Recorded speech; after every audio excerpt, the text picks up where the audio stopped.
There are very few families whose legacy in Stillwater and at Oklahoma State can top the Berries. But Malinda Berry Fischer has left a legacy all her own, following a lifetime of dedication to improving the lives of others. Malinda Diggs Berry was born on March 3, 1938 in Stillwater to Tom and Cynthalise Diggs Berry. She was crowned Pioneer Queen her senior year at Stillwater High and spent her freshman year at Pine Manor Junior College in Wellesley, Massachusetts. It was in the Bay State where she fell in love with a Harvard hockey player, Dick Fischer. But her newfound love couldn't keep her away from Oklahoma. Malinda spent only 1 year at Pine Manor before she returned to her roots to continue a decades-old family legacy at Oklahoma State. Malinda comes from this sort of OSU dynasty. I mean, we're talking about like one of the original families of OSU. Her grandmother, who is her namesake, she was the second alumna of Oklahoma State University back in 1898. I mean, talk about history and tradition. Malinda certainly lived up to the family's legacy upon her return to Stillwater. The Pi Beta Phi Pledge was named 1957 American Royal Queen and 1959 Maid of Cotton, which took her on a worldwide tour for the American cotton industry and the Department of Agriculture. In 1960, Malinda graduated from OSU and married her Harvard sweetheart. She and Dick returned to Cambridge, Massachusetts, where he attended Harvard Law School, and she attended the Harvard-Radcliffe Program in Business Administration. It was in Cambridge where our cowgirl would blossom into the business world.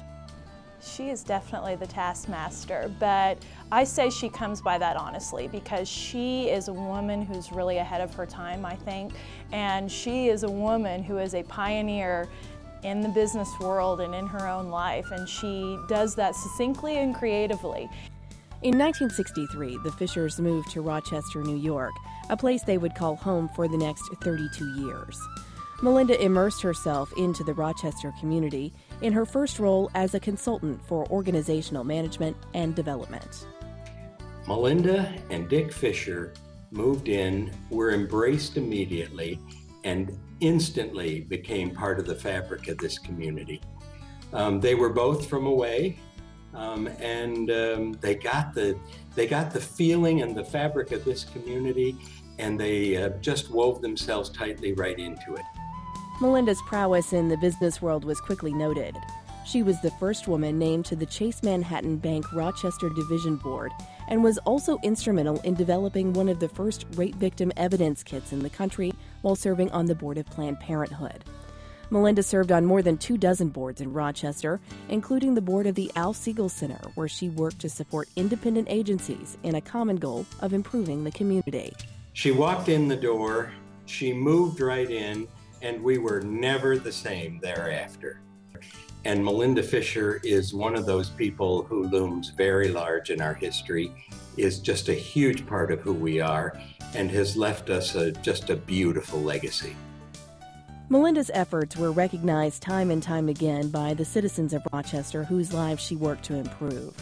In 1975, she was selected as the Junior League's Volunteer of the Year and was recognized by the Monroe County District Attorney with the Distinguished Citizen Award in 1976. She was also given the Foreman Flair Award in 1983 for her volunteer leadership and civic commitment. She led the Community Foundation through a period of great growth. She was very active at the Red Cross. She was on the board of the University of Rochester Medical Center, the premier hospital in the region. Malinda Berry Fischer was everywhere, and everywhere she made a difference.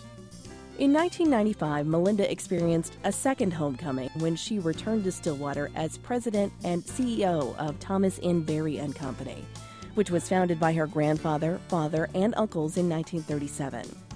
Her selflessness and dedication to improving the lives of others was only amplified back home, where she would find new organizations to champion and new individuals to inspire. I think, to me, one of the words that you would describe Malinda is a Renaissance woman. You know, she has this a myriad of interests, whether it's business or social or civic or the arts. You know, she is interested in all of it. She wants everything that she touches or involved with to excel. Back in Stillwater, Malinda was able to bring a renewed focus to her alma mater, an institution that continues to be a cornerstone of family tradition. Malinda had served on OSU's Centennial Advisory Commission while in New York, but was now ready to help her alma mater achieve even greater heights in its second century.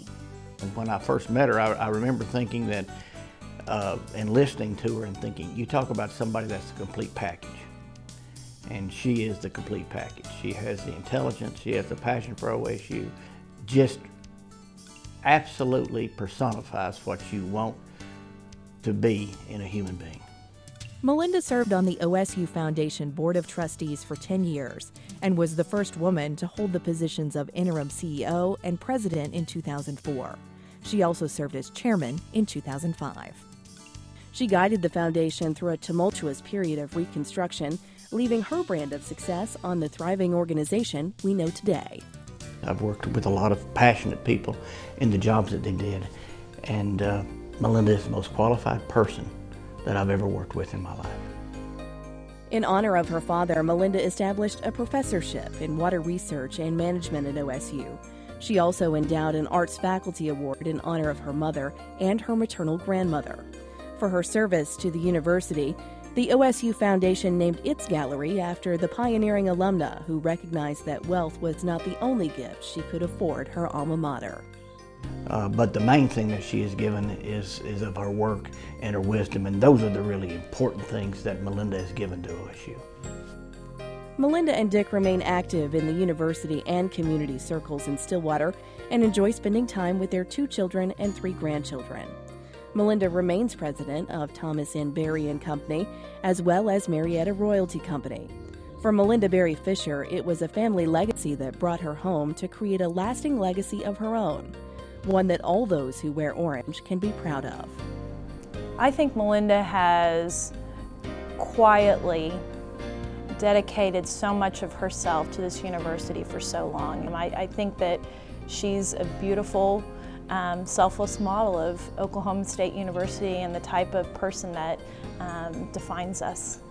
And I think Oklahoma has that can-do attitude. And if you want someone that exemplifies that and to be held up as a role model, Malinda is that can-do person.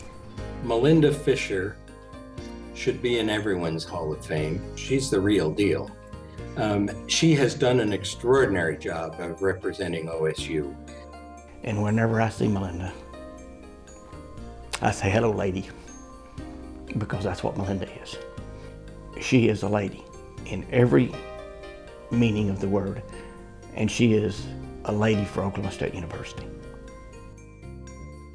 A true lady among cowgirls, Malinda Berry Fischer, 2012 Oklahoma State University Alumni Hall of Fame.